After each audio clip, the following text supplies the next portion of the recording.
בזיכרון בית המקדש, סוף תסיס ותגל ההכרה. בוודאי הבית שלכם, במיוחד ביתך רעות, שיש לך זיקה.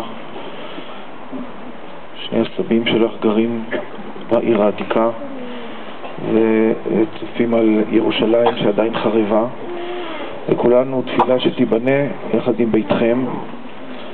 ביתכם ייבנה בשמחה, אבל עד שלא נבנתה ירושלים ציוו חכמים לשים אפר מקלה בראש חתנים במקום הנחת תפילין ולשבור את הכוס.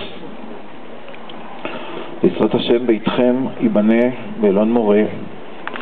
אתה ידידיה, הרבה שנים חבשת את ספסלי בית המדרש, גם רעות, גם את בילית חלק יפה משנותייך באלון מורה. בעזרת השם באלון מורה הצופה על קברו של יוסף הצדיק שנשרף בידי זידים, משם האפר מהקבר השרוף, לקחנו את האפר ושים על ראשך. צירפנו גם אפר ואפר מקרקע הר הבית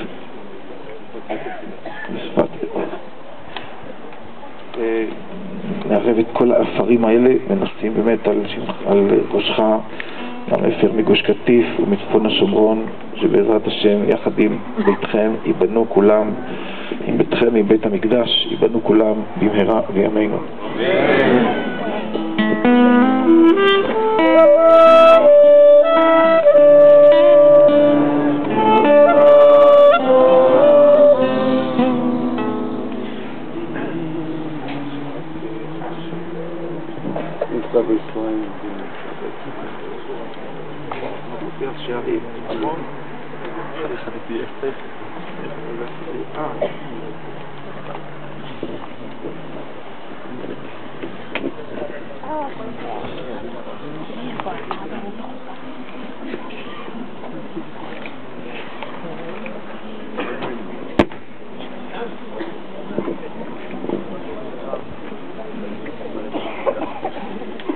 אם אשכחך ירושלים תשכח ימיני, תדבק לשוני לחיקי, אם לא אזכרכי, אם לא אעלה את ירושלים על ראש שמחתי.